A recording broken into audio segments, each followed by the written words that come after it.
Sir, andito pa rin kami sa may San Antonio. At gahanap kami ng spot. Nagtanong-tanong kami kung saan pwedeng daanan. So, pwede naman pala dito. Asya naman daw ang motor. Punta kasi kami sa may batuhan dito. Yes. Ay, siguro na to. Pwede nga, di ba? Ha? Oo, dito raw. Laog daw ang motor eh. Natututo na ako mag-Bicol. Grabe, yung mga dinadaanan namin. Adventure pa, fishing. Ikaw ang mauna kasi ikaw ang interpreter ko eh.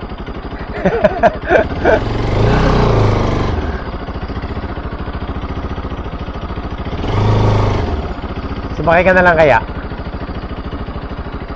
Oo, mahirap maglakad eh. Dito sa batuhan. May daan naman dito. Pwede rin pala eh, hindi kaya to. Dito rin. Dito. Malamang dito.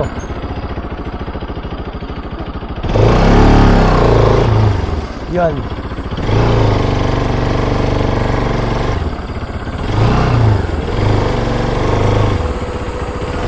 Hala daw.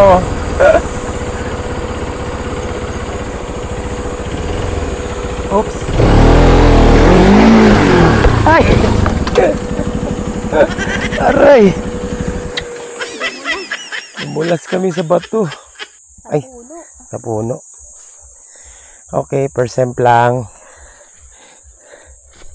Ganito, subukan natin yung Teka, side stand muna. So yan mga master, na-semplang kami. Uy, tumatagas yung gasolina pala. Saan ba?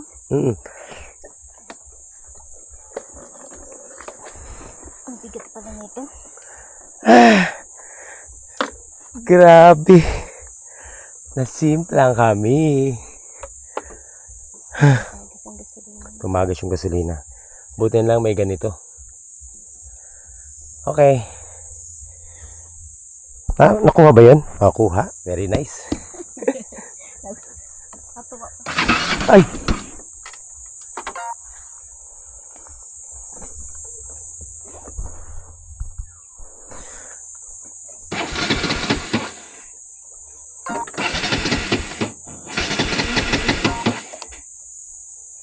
Ano pala mga master? Kumagas yung gasolina eh.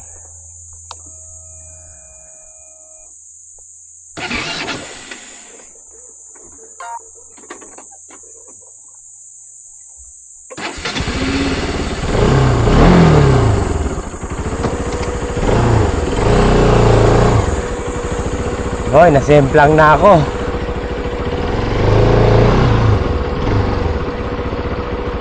Ha? Ha? Saan? Pwede tayo mag-park dito.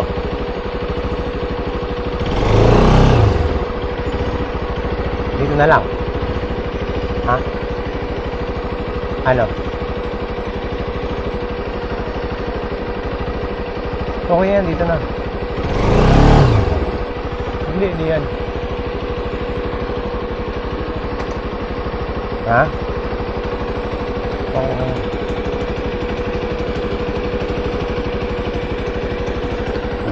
Adventure pa si Luista. Kasemplang na.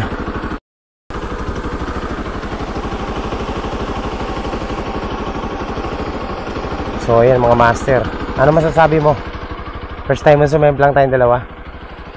First time ba? Hindi mo nag-first time mo? First time, sumemplang?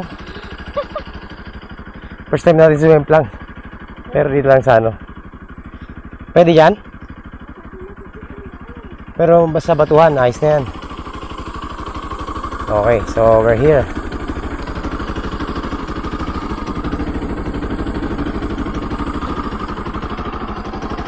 Actually, itong spot mga master, di namin alam to.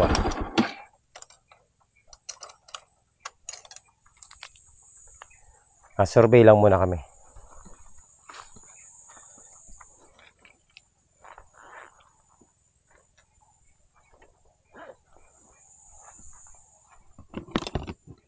So ayun mga master, nandito kami sa Kamsur at nandito kami sa liblib na kagubatan. Naghahanap kami ng fishing spot kasi malapit sa dagat. Tapos nasemplang kami. Kasi yung ayun o. Buti na lang. Ang bigat nitong motor eh. Buti na lang, lang. Hindi naman kami tumatakbo pero natumba lang pala. So, ayan, ililigpit na muna natin yung gamit. Ayan, malapit na tayo sa dagat. So, yun. Ha? Sama, teka lang, ang dami kong dadalhin eh. Balik ka kaya dito. Magmamadali si Kulot. So, ayan mga master, tinan nyo naman to. Ayan o. Nauna sa baba, hindi ako inintay. Magkasunod tayo na malaka. Aba? Oh. Siyempre nais ko motor. Hindi. Ang dami Sabi kong... mo titignan muna natin. Wala na. Titignan. Sure na yun na may batuhan dyan eh. Hindi mo nga alam kung makakapasok yung motor eh. Pwede ba pasok yung motor? Yun nga. Hindi. Masyado masikip. O yan. Dito na lang yan. Ang dami kong bitbitin oh. Iniwan ako ba? Grabe. Kulang iwan eh. O ikaw na magdala ng tubig na isa.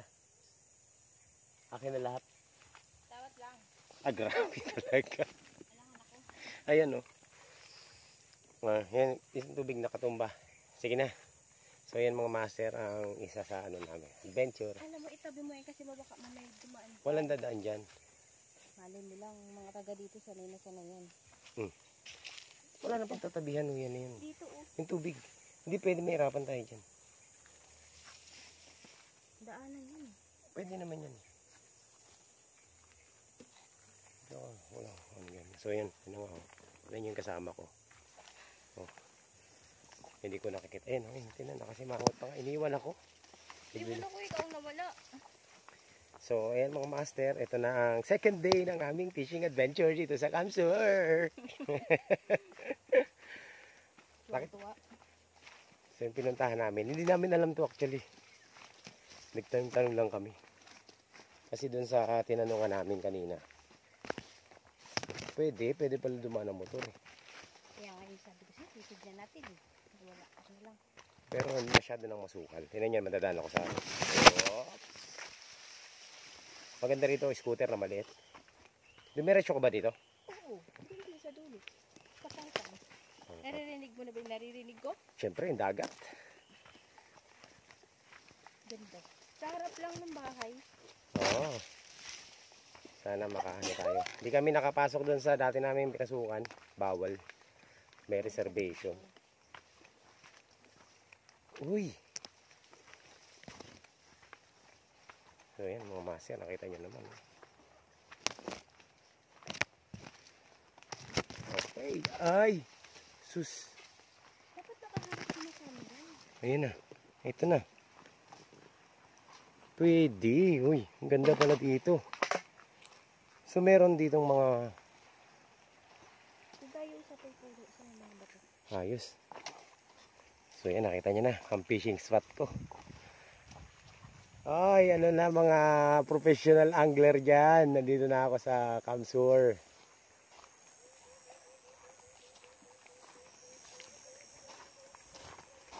Ayan, no? Ganda, di ba? At meron kami rito tambayan, oh.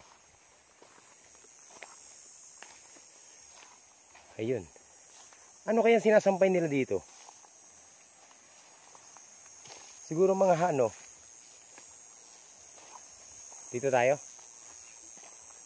Dito lang yun. Ay, sarap maghagis dyan, no? Ayan, fishing spot ko mga master. Pero sa malaking bato na yun, oh. Saan? Oo nga, pero dito lang muna tayo. Dito tayo, dito yung camp, natin. Anong oras ba yung low tide? Low tide na to eh. Low tide na ba? Hindi pa? Low tide to. Sagad pa nga dun sa bundok eh. Ibig sabihin mataas pa. Okay. So yan, no? Dito na tayo. Oo, tayo. Wala na tayo bundok na kami. Okay. So. Ayan mga master. We're here. Iwan ko yung motor doon sa taas. Safe ba yun? Wala namang ibang makikialam niyan dyan. Dahil wala namang ibang tao dito.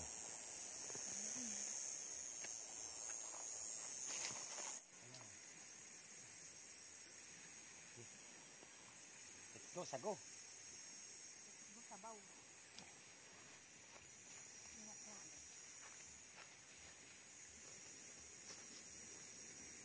So, hello, set up muna ako ng ano, ng tawag nito, ating rad. Yan na to. Nakita ko lang sa Google to. So, nag-ano kami, baka sakali kami. Nagtanong-tanong kami doon kung pwedeng pumasok dito. At sabi naman ng lokal dito, pwede naman.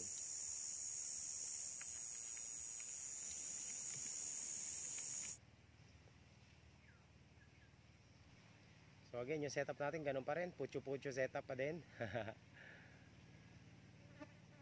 Ano lang, basta ito lang yung setup na nabuo ko. Pero para sa akin okay na to. Alam niyo wala namang rules sa ano sa pagiging isang angler. Kung ano yung meron ka at kaya makahuli ng ano, yun na yun. Ayan.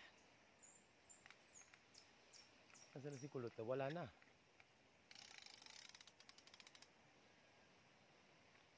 So dadalhin pa rin natin syempre mga lure natin para madali tayong magkapagpalit.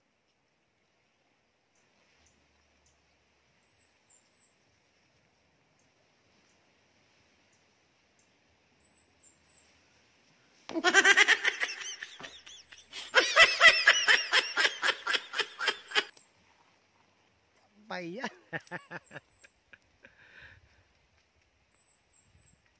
Pagkain namin nagkalaglagan. Kasi iniwan ako.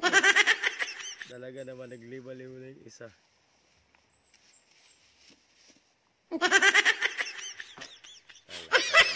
Ala.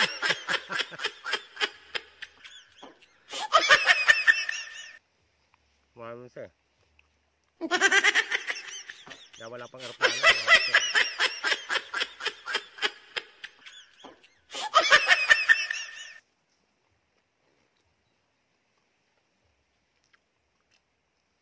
Kain muna ako. Ito. Siyempre tayo mga lalaki, mga master. No? Strike anywhere lang tayo, di ba? Wala nang ano, arte-arte.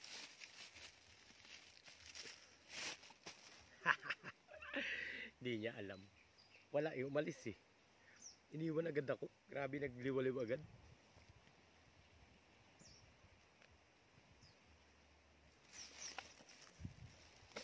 Alright, so yun, ang tagal ng setup ko mga master. Pero okay lang.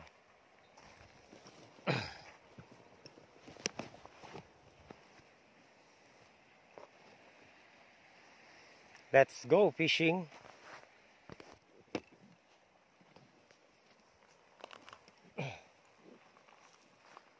So ayan mga master, lilipat daw kami ng pwesto kasi meron siya nakita mas magandang spot.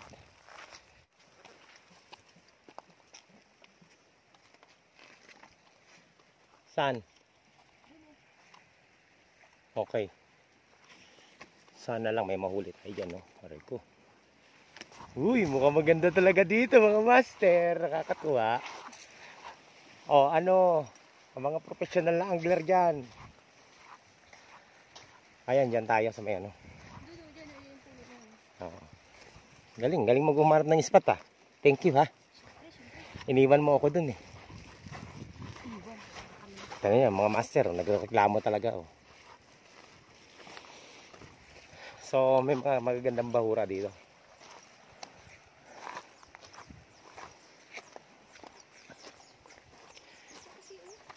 Ayan. Ayan, yan, yan. Okay, pwede ka na pala maligo. Walang dikya dito. Dito na. Sige. So, hagis na tayo. Hagis na. Pero maganda sana dun, oh. Dun, oh. Mag-hagis. Pero subukan ko dito. Daming spot, mga master. Okay. So, ayan, mga master. Mag-hagis na tayo. Punta tayo dito. Ganda ng spot na to. Wow. Very nice.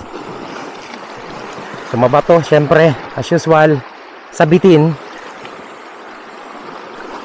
Pero Pero sarap ng tubig, oh.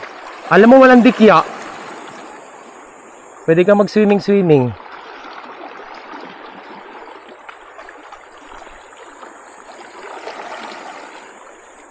Dito tayo, saan? Part na to. Wow, sarap. Ito talaga yung...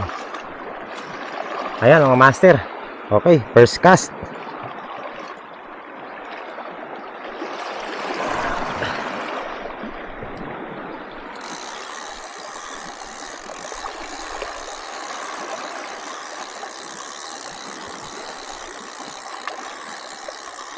Sana may mga ano dito, no? Ang linaw ng tubig. Napakaganda.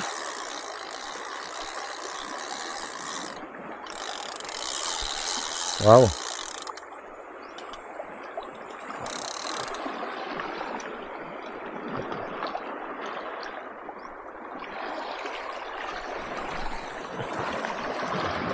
Uy, may mga tumatalon na isda.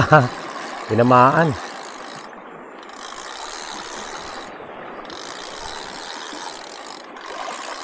Sana maka-strike agad. Tingnan natin kung may ano dito. May mga gandang ano.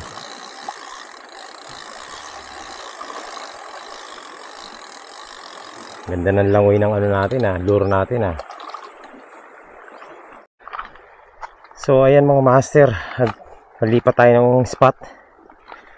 Walang kumakagat sa ano natin, sa ating lure na minnow.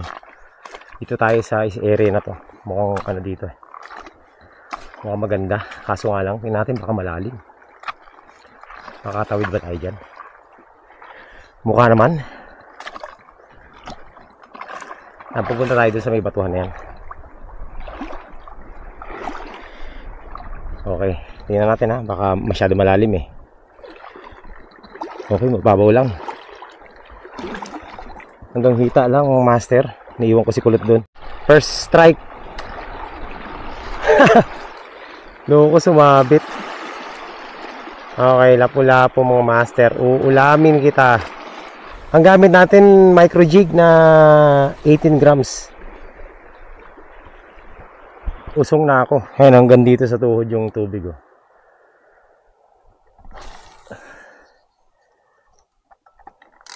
Gamit tayo ng minnow.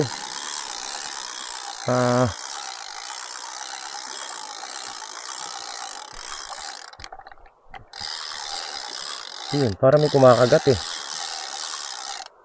Sabit lang.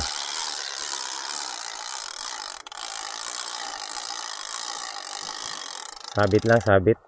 Sabit sa mga ano, daming structure na sinasabitan. Mga ano, tawag nito, mga... Uy!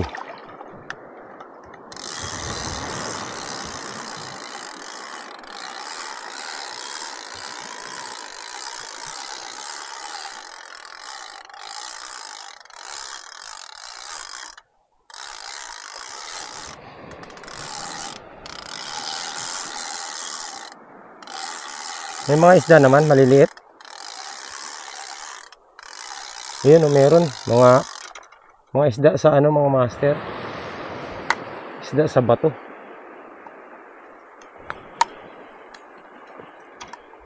Pero wala tayong makitang good size. Walang.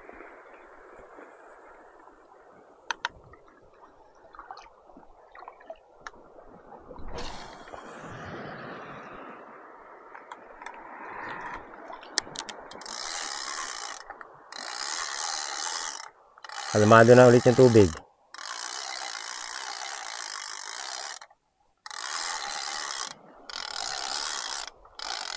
Tingnan natin kung may mag-strike na dito.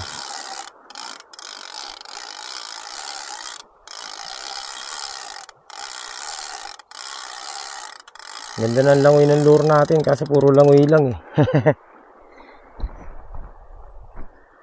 Walang strike.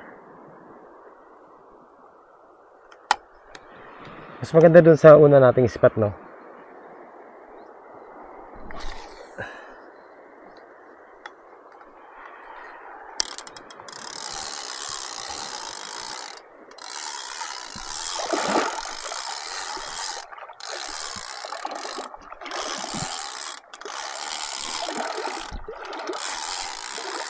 Ang babaw ng tubig eh. May mga isda maliliit.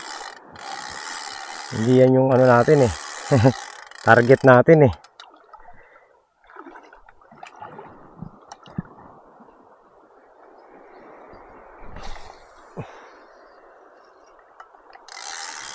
Tingnan natin kung may makukuha tayo dito.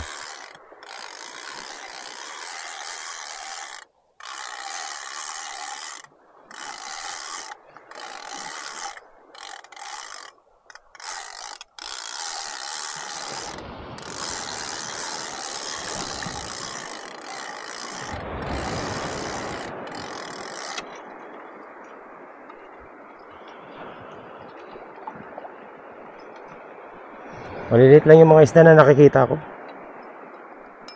Ayan mga master, para akong hapon sa pormahan ko. Andito pa rin kami ni Kulot. Grabe, sayang yung dalawa kong jig na na-donate dito. Ang babaw lang pala niyan. Hindi ko na alam kung saan banda dyan eh. Hanggang tuhod lang yung tubig eh. Akala ko malalim. Ayun, so ihintayin pa namin mag low tide kasi para makalakad ako dun sa medyo malalim na bahagi. Kasi dito walang isda, maliliit yung isda na nandyan, nakita ko. Ayun. Kaya maraming isda pero maliliit.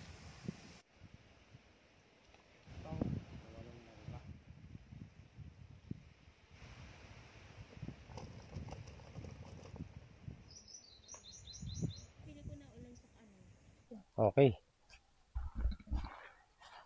So ayan mga master, tapos na ang aming dito, fishing. Hindi naman tayo na zero, nakahuli naman ang isa. Pero hindi ako satisfied dun kasi hindi yung target natin eh. Sa ganda ng shoreline na to. Ayan kung makikita nyo, ideal talaga siya for fishing. Kaso nga lang, sa hindi maanong kadahilanan, parang walang isda. Oo, siguro kasi dumating kami rito pa low tide na eh. Tsaka ang daming sabitin. Dalawang lure ang nawala sa akin ngayong araw na to. Yung signal dito ng internet. Pero ano siya, waga tago. Ayan, dito sa may San Antonio Camsur. Ayan. So ayan, nakikita niyo yung paligid. Ayan.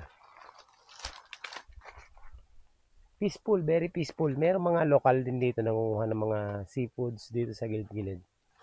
Tsaka maganda rito kasi walang ibang tao kundi kami lang. Kami lang. Kami lang. Ano? Okay, let's go. So nakita niyo naman yung dadaanan pabalik ko. Ayan. Pero doon may mga daanang lokal yan. So ito. Hindi mo lubos akalain talaga na may daanan dito. Ingat lang, baka may ahas.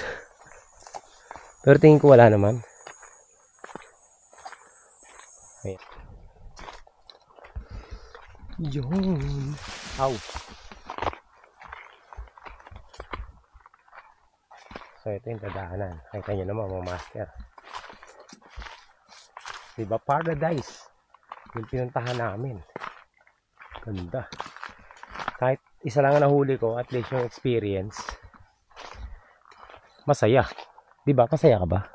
Ano? You know, pagod na pagod ah. Bakit? So ito yung motor oh. Niwan lang namin dito. O, diba?